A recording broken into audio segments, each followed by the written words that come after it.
Hello students, we are going to start with new topic base. आज जो topic हम ले रहे हैं वो क्या है? बेस है। और वो टॉपिक है आपका एसिड बेस एंड सॉल्ट का बेस टॉपिक। इससे पहले हम पहली वाली वीडियो में एसिड के बारे में पढ़ चुके हैं, जिसमें हमने इंडिकेटर और एसिड्स क्या होते हैं वो देखा था।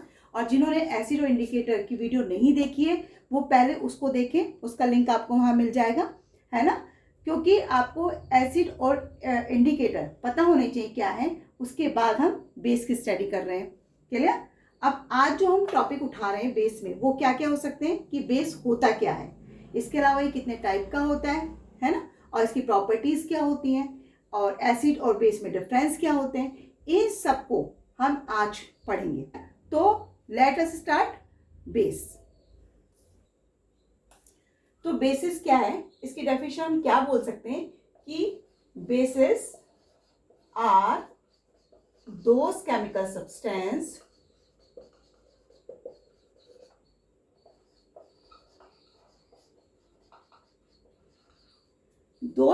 Substance which have a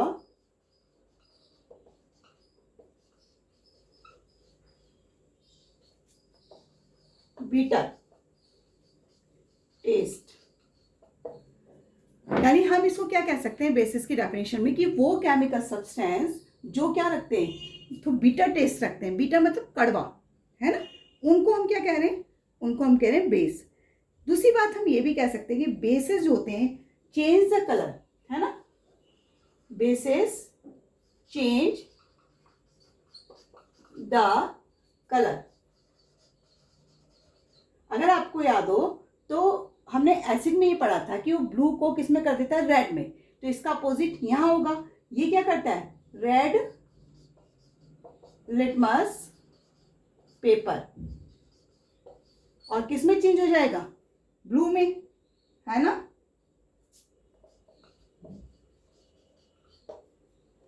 clear हुई डेफिनेशन? यानी आप डेफिनेशन में क्या बोल सकते हैं कि bases are those chemical substance which have a bitter taste. Bases change the colour red litmus paper to blue.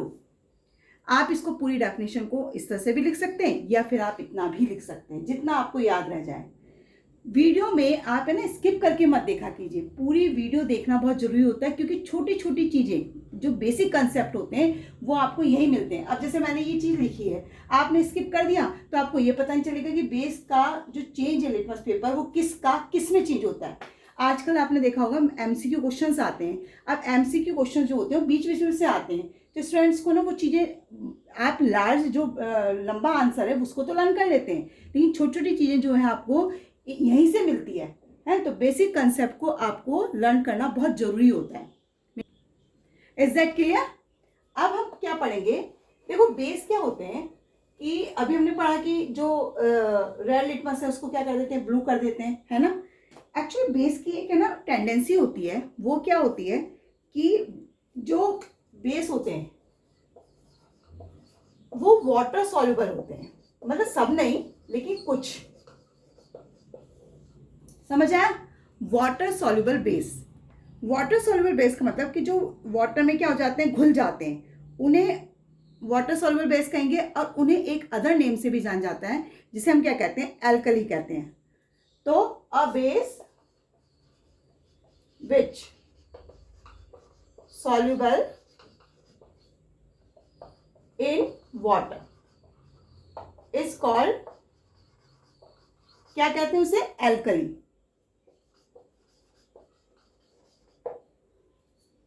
समझ आई ये बात कि एल्कली क्या होती है, जो बेस वाटर में डिजोल्व हो जाते हैं, घुल जाते हैं, उन्हें हम क्या कह रहे हैं, एल्कली कह रहे हैं।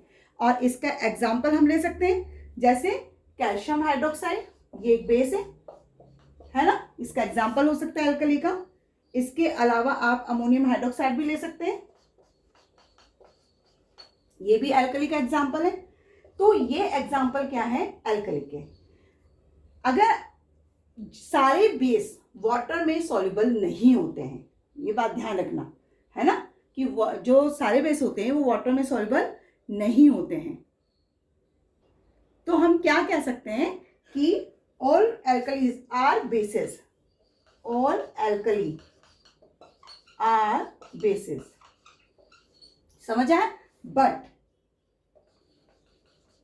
all bases are not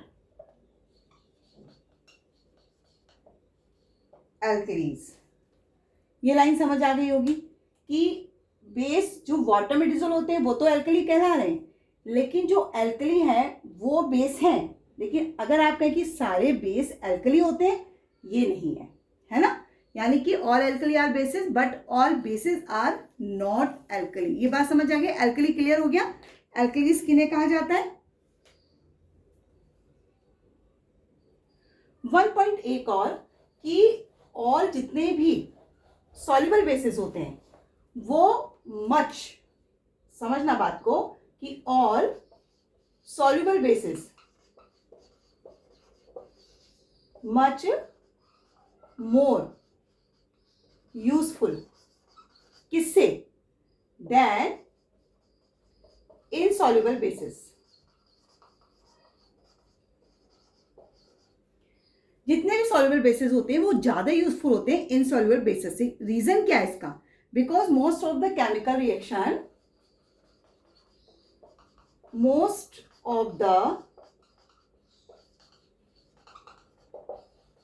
chemical reaction किसमें होती है? एक्वस सॉल्यूशन में ही होती है। Take place in aqueous solution.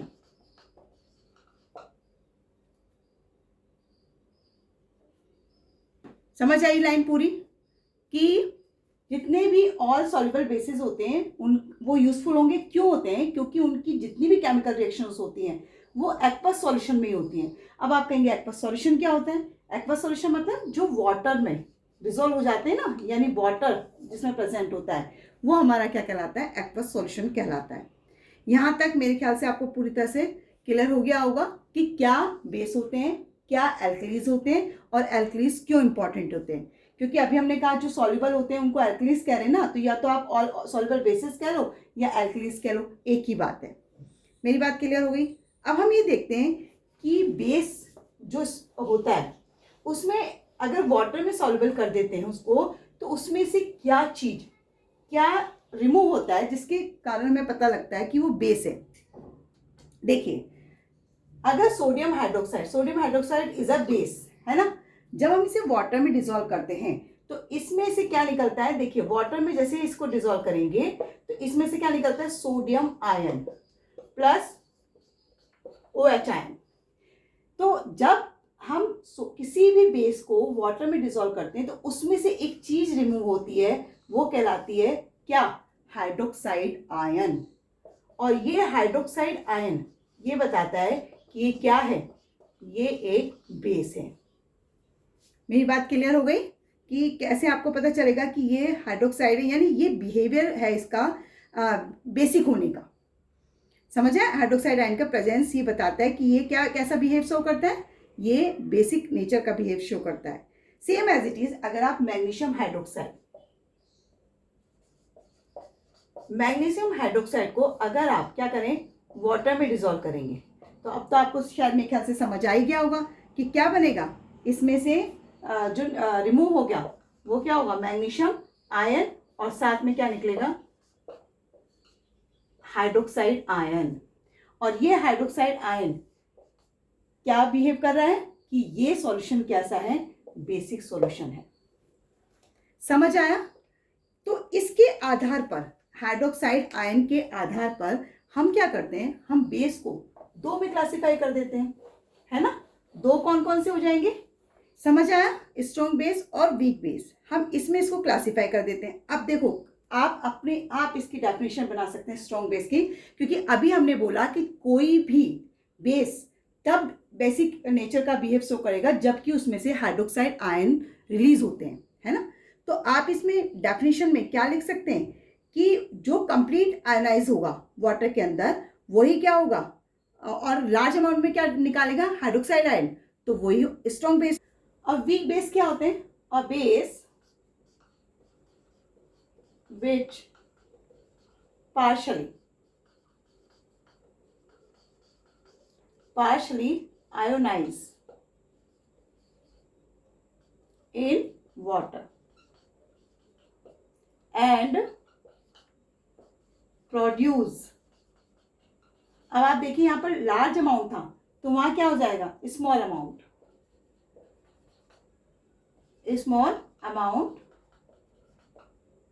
क्या, of hydroxide ion.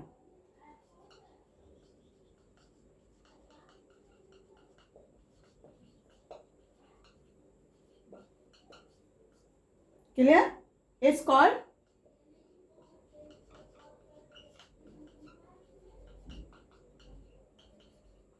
Weak base. अब हम एग्जाम्पल ले लेते हैं इसमें। एग्जाम्पल क्या होगा, स्ट्रॉन्ग बेस के जो एग्जाम्पल होते हैं वो है, देखिए सोडियम हाइड्रोक्साइड, पोटेशियम हाइड्रोक्साइड, ये बहुत ज़्यादा स्ट्रॉन्ग होते हैं। स्ट्रॉन्ग मतलब जो हार्मफुल होते हैं, है ना। और वीक बेस का एग्जाम्पल क्या हो सकता है, कैल्शियम हाइड्रोक्साइड,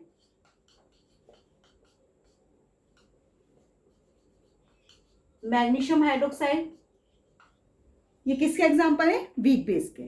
तो समझ आ गया स्ट्रॉन्ग बेस क्यों है और वीक बेस क्यों है। स्ट्रॉन्ग इसलिए बिकॉज वो लार्ज अमाउंट में क्या करते हैं, हाइड्रोक्साइड आयन प्रोड्यूस करते हैं। और वीक बेस इसलिए क्योंकि वो स्मॉल अमाउंट में हाइड्रोक्सिल आयन प्रोड्यूस कर रहे हैं, इसलिए वो क्या कहलाते हैं, वीक बेस कहलाते हैं।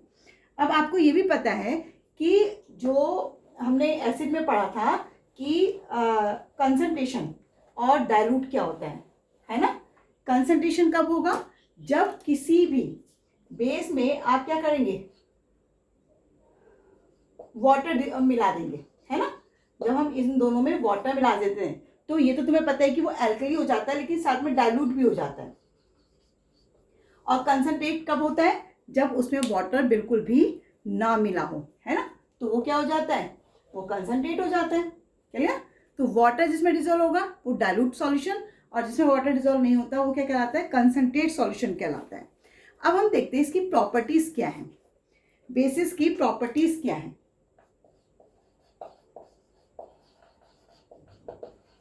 Properties of basis. First property, ये टेस्ट में कैसा होता है, टेस्ट में कैसा होता है, basis have a bitter test, है ना। दूसरा पॉइंट कि ये जो लिटमस पेपर है किस में कन्वर्ट करता है, रेड टू ब्लू।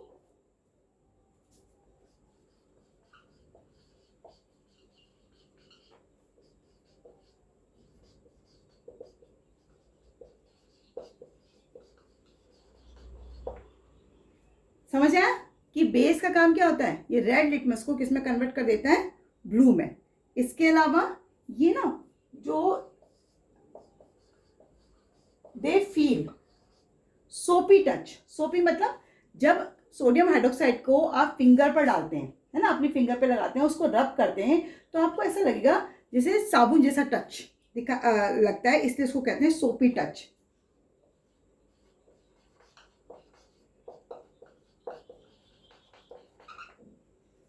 क्लियर हुआ कि दे फील सोपी इन टच। इसके अलावा ये क्या करते हैं, इसके अलावा इनका काम क्या होता है, ये कंडक्ट करते हैं electricity in solution. They conduct electricity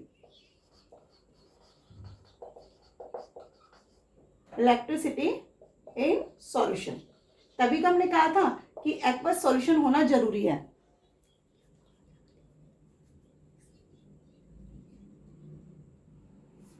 next, ये रिएक्ट करते हैं कुछ मेटल से और क्या प्रोड्यूस करते हैं, हाइड्रोजन गैस। दे रिएक्ट, किससे रिएक्ट करते हैं, मेटल से। Some metal and produce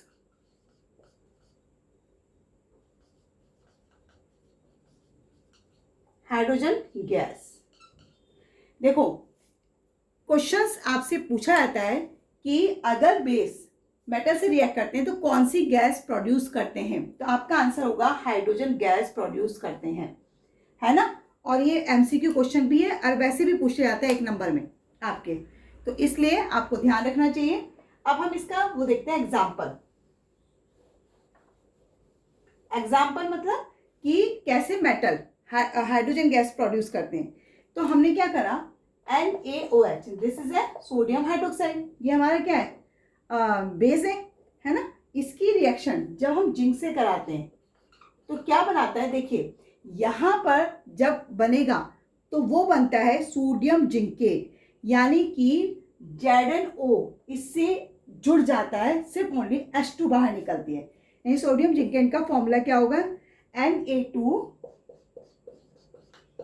ZnO2, ये क्या बना, सोडियम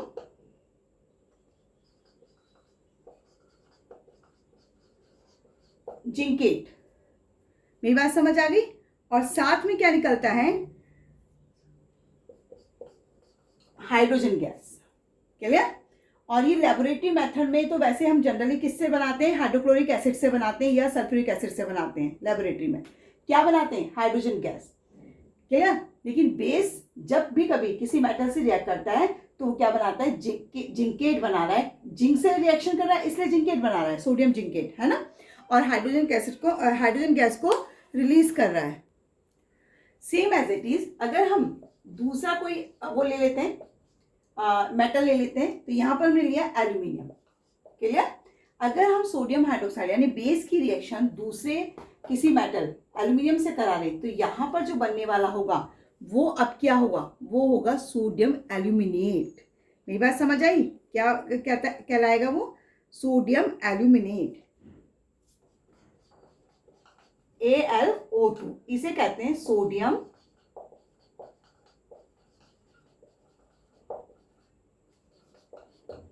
और साथ में क्या निकलेगा, हाइड्रोजन गैस।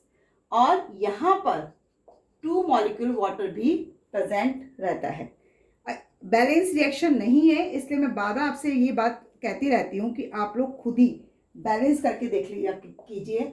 अभी तो मैं बैलेंस कर रही हूँ, लेकिन आप वैसे कोशिश ही क्या करो कि बैलेंस रिएक्शन खुद करें।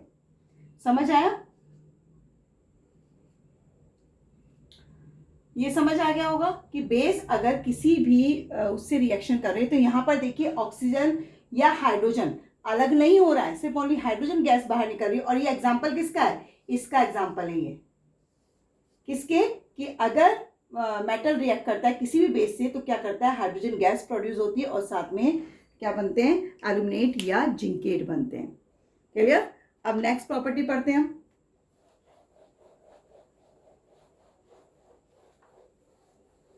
नेक्स्ट प्रॉपर्टी हमारी क्या है,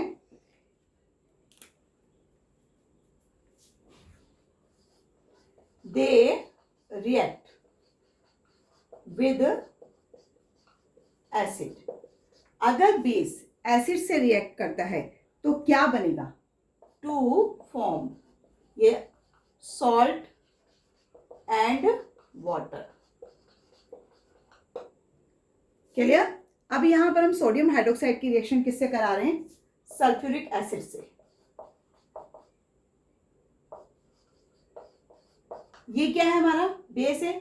आपकी पहचान क्या है कि इसमें क्या प्रेजेंट है, OH आयन, और यहां क्या प्रेजेंट है, H आयन, है ना। इसलिए ये क्या है, बेस है और ये एसिड है।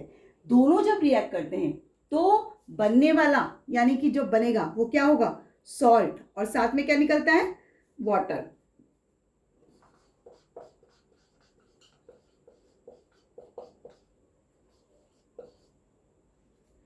अनबैलेंस रिएक्शन है, इसको अगेन फिर हम बैलेंस करेंगे।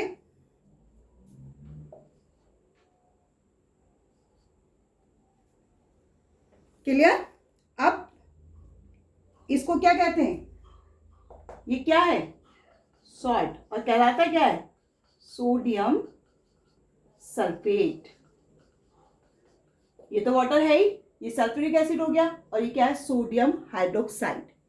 समझ आया कि क्या बनता है जब कोई भी एसिड बेस दोनों रिएक्ट करते हैं। तो इस रिएक्शन को, जब एसिड किसी भी बेस से रिएक्ट करता है तो इस रिएक्शन को हम क्या कहते हैं, न्यूट्रलाइजेशन रिएक्शन कहते हैं। मेरी बात क्लियर हो गई? इस रिएक्शन क्या कहेंगे, ये हमने पहले भी पढ़ा है, एसिड वाले में भी हमने ये चीज़ देखी थी कि जब एसिड किसी बेस से रिएक्ट करता है तब भी सॉल्ट एंड वाटर बनता है। तो उस टाइम भी हमने ये बात बोली थी कि ये रिएक्शन क्या कहलाती है, न्यूट्रलाइजेशन रिएक्शन कहलाती है।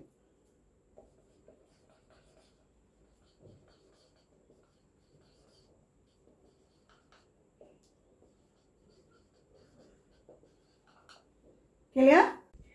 दूसरा एग्जांपल हम इसमें क्या ले सकते हैं, अभी हमने सोडियम हाइड्रोक्साइड लिया था, अब हम क्या लेंगे, कैल्शियम हाइड्रोक्साइड ले लेते हैं, है ना। एक और एग्जांपल से समझ लेते हैं। अगर हमने कैल्शियम हाइड्रोक्साइड लिया और साथ में हमने ले लिया HCl, क्लियर, तो भी क्या बनेगा, सॉल्ट एंड वाटर बनेगा। यानी क्या बनेगा, CaCl2 प्लस H2। ये जो रिएक्शन है हमारी, जब भी कभी कोई बेस और एसिड हमने कहा रिएक्ट करते हैं तो क्या बनता है, सॉल्ट एंड वाटर। और इस रिएक्शन को हम क्या कह रहे हैं, इसे हम कह रहे हैं न्यूट्रलाइजेशन रिएक्शन, है ना। ये मैंने अभी इसको बैलेंस कर दिया है, क्लियर। अब इसको हम न्यूट्रलाइजेशन रिएक्शन कहते हैं। देखिए एक चीज आप समझिए, ये हमारी न्यूट्रलाइजेशन रिएक्शन है ना, इसमें क्या होता है कि जो एसिड में प्रेजेंट होता है, क्या प्रेजेंट होता है, हाइड्रोजन आयन, क्लियर। और बेस में क्या प्रेजेंट होता है, हाइड्रोक्साइड आयन, है ना। दोनों में प्रेजेंट होने के बाद ये दोनों क्या करते हैं, रिएक्ट करते हैं और क्या बनाते हैं, यानी H ion plus OH ion मिलकर क्या बनाते हैं, वाटर मॉलिक्यूल बनाते हैं। ये कॉम्बिनेशन होता है और इसीलिए ये रिएक्शन क्या कहलाती है, न्यूट्रलाइजेशन रिएक्शन कहलाती है। मेरे ख्याल से क्लियर हुआ? Is that clear? Next property हमारी क्या होती है, they react with non metal oxide to form salt and water. इसका मतलब जब कोई भी बेस नॉन मेटल ऑक्साइड से रिएक्ट करता है तो वो क्या बनाता है, सॉल्ट एंड वाटर बनाता है, क्लियर। अब यहां पर नॉन मेटल ऑक्साइड देखिए, सोडियम हाइड्रोक्साइड की रिएक्शन CO2 से कराते हैं। देखो कार्बन जो होता है वो क्या है, नॉन मेटल, और ऑक्सीजन से रिएक्शन करी इसने और क्या बना है, CO2, तो ये क्या बन गया, नॉन मेटल ऑक्साइड बन गया ना। मेरी बात क्लियर हो गई कि नॉन मेटल ऑक्साइड क्या है।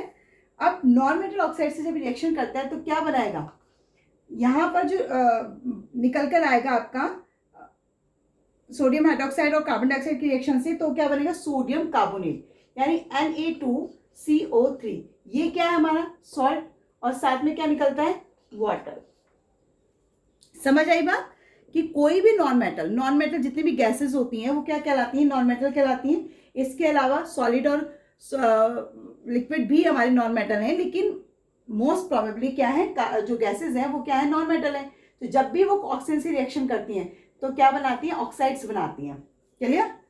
तो इसलिए हम इन्हें क्या कह रहे हैं, नॉन मेटल ऑक्साइड्स कह रहे हैं। तो यहाँ क्या बना, Na2CO3, this is a sodium carbonate, और साथ में क्या निकला, वाटर निकला। अनबैलेंस रिएक्शन है इसलिए हम इसे क्या करेंगे, मेरे ख्याल से आपको बैलेंस करनी रिएक्शन आ जानी चाहिए अभी, क्योंकि Na2 है इसलिए हमने 2 लगा दिया यहाँ पर, है ना। और बाकी आप बैलेंस करके देख सकते हैं, यहाँ पर O और ये O मिलकर कितने बने, 3O है। यहाँ भी कितने, 3 और एक कितना हो गया, 4। अब यहाँ देखिए यहाँ भी 4 है, क्योंकि जब मैंने ये 2 लगा दिया तो 2O ये हो गए और 2 ये हो गए, क्लियर। तो इस तरह से आप बैलेंस करना, साथ साथ किसी भी रिएक्शन अनबैलेंस होती है तो उसको साथ साथ बैलेंस करने की कोशिश भी करें, तो दोनों काम आपके हो जाएंगे, क्या, बैलेंस भी हो जाएगी रिएक्शन और साथ साथ आपका आंसर भी आपको मिल जाएगा, क्लियर। इसका एक और एग्जांपल ले लेते हैं हम, कैल्शियम हाइड्रोक्साइड, है ना। अगर हम कैल्शियम हाइड्रोक्साइड की रिएक्शन किससे करा रहे हैं, कार्बन डाइऑक्साइड गैस, और कार्बन डाइऑक्साइड क्या है, ये हमारा है नॉन मेटल ऑक्साइड, क्लियर। तो बनने वाला क्या बनेगा, CaCO3। देखो कार्बोनेट बन रहा है, जहां भी कभी CO3 बढ़ आता है उसे हम क्या कहते हैं, कार्बोनेट कहते हैं। और C इज अ कैल्शियम, तो कैल्शियम कार्बोनेट बनता है, साथ में क्या निकलेगा, वाटर। समझ आ रहा है ये आपको? मेरे ख्याल से प्रॉपर्टीज ऑफ बेसिस क्लियर हो रही होंगी, थोड़ी बहुत तो क्लियर हो ही रही होंगी ना। बार बार जब आप इसको पढ़ेंगे, समझेंगे, सुनेंगे तो और ज़्यादा क्लियर हो जाता है। क्लियर? अच्छा, इससे तो मैंने बता दी क्या है, सॉल्ट है। नाम भी मैं बता चुकी, कैल्शियम कार्बोनेट। ये क्या है, सोडियम कार्बोनेट, है ना। और ये क्या है, कार्बन डाइऑक्साइड गैसेस। क्लियर? देखो ये हमारी प्रॉपर्टीज ऑफ बेसिस कंप्लीट हो गई, है ना। और मेरे ख्याल से आपको थोड़ा बहुत क्लियर हो गया होगा, है ना। आप बार बार इस चीज को पढ़ते रहें, समझते रहें क्या है एसिड बेस ऑन सॉल्ट ना। जब आप 11th-12th में आती है तो ये चीज़ें आपके सामने आती है, फिर यहीं से आपको वो चीज़ें पता लगती हैं, है ना। बेसिक कंसेप्ट तो यही है। अच्छा, एक चीज़ और ध्यान रखना कि कभी भी जब नॉन मेटल ऑक्साइड बनते हैं, ये भी बेसिक कंसेप्ट है आपका, non metal oxide, sorry acid नहीं, ऑक्साइड, है ना। नॉन मेटल ऑक्साइड जब बनते हैं तो वो जो उनका बिहेवियर होता है वो कैसा होता है, एसिडिक बिहेवियर होता है। क्लियर? और जब मेटल ऑक्साइड बनते हैं तो उनका बिहेवियर कैसा होगा, बेसिक। मेरी बात क्लियर हो गई? बेसिक कंसेप्ट है, पढ़ा भी होगा आप लोगों ने, लेकिन फिर भी थोड़ा सा दिमाग में रहना चाहिए कि बेसिक ऑक्साइड क्या होते हैं और एसिडिक ऑक्साइड क्या होते हैं। क्लियर? अच्छा, अब हम क्या करेंगे, एक डेफिनेशन देख लेते हैं न्यूट्रलाइजेशन रिएक्शन की। वैसे तो मैं एक्सप्लेन कर चुकी हूँ कि न्यूट्रलाइजेशन रिएक्शन क्या होती है, लेकिन कुछ स्टूडेंट्स को प्रॉब्लम होती है डेफिनेशन लिखने में, है ना। तो इसलिए मैंने ये डेफिनेशन भी लिख दी है कि न्यूट्रलाइजेशन रिएक्शन क्या होती है। The reaction in which an acid react with base to form salt and water is called neutralisation reaction. Some heat is always evolve मतलब होता है प्रोड्यूस, है ना, निकलना इसमें से, इन अ न्यूट्रलाइजेशन रिएक्शन। अब इसकी जो रिएक्शन है वो भी आपको लिखना जरूरी होता है। तो हम क्या करेंगे, एक एसिड लेंगे और साथ में दूसरा क्या लेंगे, बेस। तो हमने क्या लिया, NaOH। ये क्या है हमारा एसिड, हाइड्रोक्लोरिक एसिड, और sodium hydroxide is a base. अब बनने वाला क्या होगा, सॉल्ट एंड वाटर, यानी कि NaCl प्लस वाटर। ये NaCl क्या है, सोडियम क्लोराइड, और इसका केमिकल नेम सोडियम क्लोराइड है, और जनरल नेम इसका जो हम घरों में भी यूज करते हैं, कॉमन सॉल्ट, है ना, जो आप घरों में यूज करते हैं वो है ये NaCl। मेरी बात समझ आ गई? तो इस तरह से एसिड और बेस रिएक्ट करने के बाद क्या बन जाता है, कॉमन सॉल्ट या सॉल्ट एंड वाटर बनता है। इसे, इस प्रोसेस को हम क्या कह रहे हैं, न्यूट्रलाइजेशन रिएक्शन कह रहे हैं। क्लियर? नेक्स्ट टॉपिक लेते हैं हम, यूजेस ऑफ बेसिस, है ना। सबसे पहले हम ले रहे हैं सोडियम हाइड्रोक्साइड। सोडियम हाइड्रोक्साइड के क्या क्या यूज हो सकते हैं। तो सबसे पहले इसका यूज किया जाता है मैन्युफैक्चरिंग ऑफ सोप, यानी कि साबुन बनाने में, है ना। मैन्युफैक्चरिंग ऑफ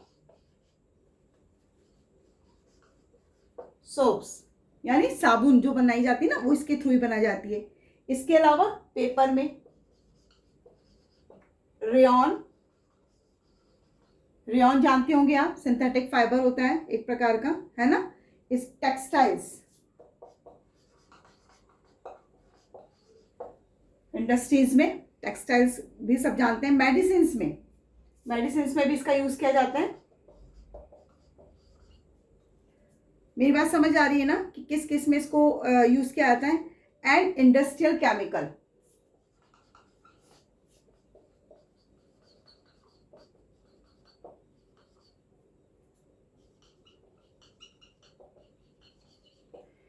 इस तरह से इसका यूज किया जाता है। सोडियम हाइड्रोक्साइड कहाँ का यूज हो रहा है हमारा, मैन्युफैक्चरिंग ऑफ सोप्स में, यानी साबुन बनाने में, पेपर्स में, रेयॉन में, टेक्सटाइल्स में, है ना, कपड़े वगैरह बनाने में, मेडिसिन में इसका यूज किया जाता है, और केमिकल्स में बनाने में भी इसका यूज किया जाता है सोडियम हाइड्रोक्साइड का। मेरी बात क्लियर हो गई? सेकेंड हम बात करते हैं, सेकेंड हम लेते हैं कैल्शियम हाइड्रोक्साइड, CaOH का होल टाइप्स। इसे हम क्या कह रहे हैं, calcium hydroxide is a chemical name. इसको हम स्लैग्ड लाइन भी कहते हैं, ये भी ध्यान रखना, क्योंकि ये भी पूछ लिया जाता है कई बार, है ना।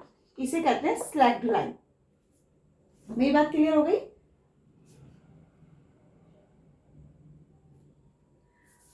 अब इसका यूज हम कहाँ कर रहे हैं, यानी कहाँ कहाँ हम इस कैल्शियम हाइड्रोक्साइड का यूज करते हैं। तो सबसे पहले इसका यूज किया जाता है कैल्शियम हाइड्रोक्साइड का manufacturing of bleaching powder.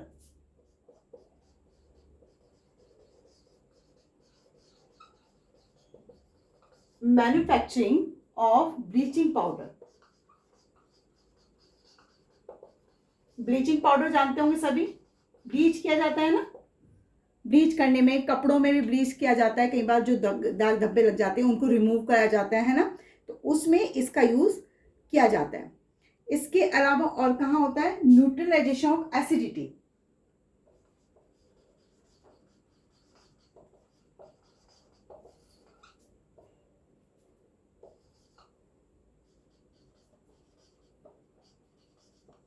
Acidity को न्यूट्रलाइज करने में भी इसका, क्योंकि ये क्या है, बेस है, और आपकी जो स्टमक है वो हम पढ़ेंगे आगे, नेक्स्ट उसमें पढ़ेंगे। तो जब हमारी बॉडी में एसिडिटी की मात्रा ज़्यादा हो जाती है तो उसको न्यूट्रलाइज करने के लिए हमें क्या करना पड़ता है, बेस लेना पड़ता है। तो हम बेस लेकर क्या करते हैं, उसको न्यूट्रलाइज कर देते हैं, जिससे कि हमारा जो हम पैनिक हो रहे थे, हमारे स्टमक में जो दर्द हो रहा था वो क्या हो जाता है, रिमूव हो जाता है ना। तो इसलिए इसको न्यूट्रलाइजेशन ऑफ एसिडिटी। क्लियर। इसके अलावा और क्या किया जा सकता है, इसका जो वाइट वॉशिंग स्लैग ड्राई में नहीं है, तो इसका यूज है ना वाइट वॉशिंग ऑफ बिल्डिंग्स में भी किया जाता है। वाइट वॉशिंग हम जानते हैं, वाइट वॉश करना बिल्डिंग को, तो इसका यूज किस में किया जाता है, white washing, white washing of building. पहले तो बहुत ज़्यादा इसका यूज किया जाता था, लेकिन अब थोड़ा सा मतलब पेंट वगैरह यूज कर लेते हैं ज़्यादा, तो इसलिए, लेकिन इसका use white washing of building में भी किया जाता है। नेक्स्ट हमारा थर्ड लेते हैं हम, मैग्नीशियम हाइड्रोक्साइड। इसका फॉर्मूला हमारा क्या होता है, MgOH का होल प्राइस, मैग्नीशियम हाइड्रोक्साइड। इसका यूज किया जाता है, it is use in an antacid, एन है ये, ठीक है, एंटासिड। एंटासिड का काम क्या होता है, ये न्यूट्रलाइज कर देता है, टू न्यूट्रलाइज। जैसे अभी हमने उसमें पढ़ा था ना कैल्शियम हाइड्रोक्साइड में, वही चीज है ये भी, न्यूट्रलाइज किसको कर देगा, जो एक्सेस मात्रा में एसिड आपके प्रेजेंट होता है ना स्टमक में, उसको न्यूट्रलाइज कर देता है। न्यूट्रलाइज एक्सेस एसिड कहाँ प्रेजेंट होता है, आपके स्टमक में, है ना, इन द स्टमक, उसको क्या करेगा, न्यूट्रलाइज कर देता है। एंड क्योर इन डाइजेशन, ये इसका काम होता है मैग्नीशियम हाइड्रोक्साइड का। समझ आई ये बात कि मैग्नीशियम हाइड्रोक्साइड क्योंकि बेस है और ये एसिड से रिएक्ट करता है, तो आपने भी पढ़ा है न्यूट्रलाइजेशन रिएक्शन, है ना। तो कोई भी एसिड जब बेस से रिएक्ट करता है तो न्यूट्रलाइज हो जाता है और क्या बनाता है, सॉल्ट एंड वाटर बनाता है। तो सेम वो भी, ये भी यही कर रहा है। क्लियर। अब नेक्स्ट हम लेते हैं कौन सा, नेक्स्ट हमारा क्या आता है, सोडियम कार्बोनेट। इसको यूज किस तरह से किया जाता है, use as washing soda. Washing soda जो होता है, एक्चुअली इसका है ना जनरल नेम, सोडियम कार्बोनेट का जनरल नेम वॉशिंग सोडा ही है, तो इसलिए इसको हम वॉशिंग सोडा के रूप में यूज कर रहे हैं। और इसका यूज क्यों किया जाता है, सॉफ्टनिंग, किसको सॉफ्ट करने का के लिए काम में आता है, ये जो हार्ड वाटर होता है ना उसको सॉफ्टनिंग करने के काम में आता है, तो for softening.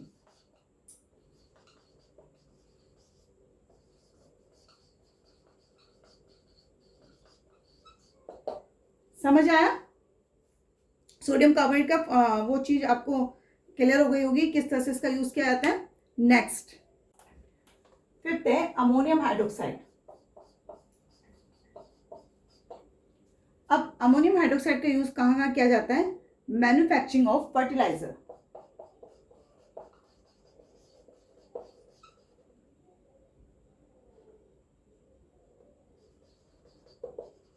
Manufacturing of fertiliser, fertiliser सब जानते हैं ना, खेतों में यूज किए जाते हैं, है ना, मेड होते हैं, तो उसमें इसका यूज किया जाता है। इसके अलावा प्लास्टिक्स में,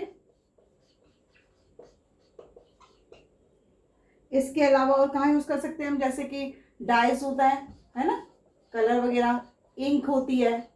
इसके अलावा इसका यूज रिमूवर में भी किया जाता है, रिमूवर यानी किसी चीज को क्लीन करने में, एंड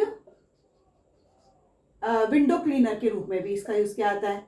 विंडो क्लीनर जानते हैं, विंडो को साफ करना, क्लीन करना, जैसे उस पर स्पोर्ट्स वगैरह लग जाते हैं तो उसको क्लीन करने में।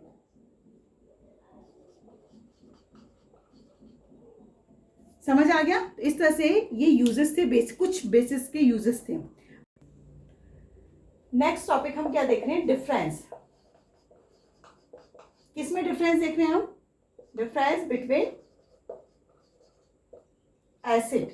वैसे तो आप लोगों ने अब पढ़ लिया है, तो आपको समझ आ गया होगा कि डिफरेंस क्या क्या हो सकते हैं, लेकिन फिर भी एक बार हल्की सी हम नजर मार लेते हैं कि क्या क्या डिफरेंस हो सकते हैं। देखो, सबसे पहले एसिड का अगर टेस्ट देखें तो क्या होता है? एसिड जो होते हैं वो टेस्ट में कैसे होते हैं? सोर टेस्ट।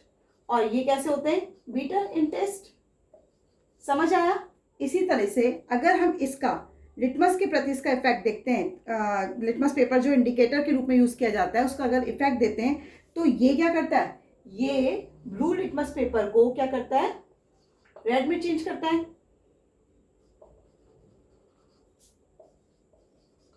ना, पेपर टू रेड। और ये इसका जस्ट अपोजिट हो जाएगा, यानी ये रेड लिटमस पेपर को क्या करेगा? To blue. समझ आ रही बात? इसके अलावा इसमें जो टच होता है, आपने देखा होगा एसिड में ये सोपी टच मतलब सोपी मतलब मैंने बताया था आपको, साबुन जैसा जो टच होता है ना, तो वो इसमें नहीं होता है ना, जबकि ये कैसा टच शो करता है? सोपी टच शो करता है। क्लियर? इसके अलावा और क्या डिफरेंस हो सकता है इसमें? कि जो टर्मरिक पेपर होता है, इंडिकेटर जो हमने देखा था कि नेचुरल इंडिकेटर में एक टर्मरिक पेपर भी होता है, तो उसके प्रति एसिड जो होता है कोई भी इफेक्ट शो नहीं करता। ये हम देख चुके हैं, है ना। हमने जो फर्स्ट हमारी जो वीडियो थी एसिड वाली और इंडिकेटर जब हमने पढ़ा था, तो उसमें हमने देखा था कि टर्मरिक जो होता है एसिड के प्रति कोई रिएक्शन शो नहीं करता, यानी कोई इफेक्ट नहीं दिखाता। मेरी बात क्लियर हो गई? अब बेस क्या करता है? बेस उसके प्रति क्या करता है? येलो टर्मरिक पेपर को किस में चेंज कर देता है? रेड में, है ना। टर्मरिक येलो होती है ना, तो वो किस में चेंज कर देता है? येलो को, yellow change into red. Clear हो गई? दोनों बातें समझ आ गई होंगी कि क्या होता है क्या नहीं होता। अब हम सॉल्युबिलिटी देखते हैं वाटर के अंदर। एसिड की सॉल्युबिलिटी क्या होती है और बेस की सॉल्युबिलिटी क्या होती है? तो मोस्ट ऑफ द जो एसिड होते हैं सॉल्युबल होते हैं वाटर में, लेकिन जो बेस होते हैं मोस्ट ऑफ द इनसॉल्युबल होते हैं वाटर में, है ना। Most of the acid soluble in water, और बेस क्या होते हैं? Most of the insoluble.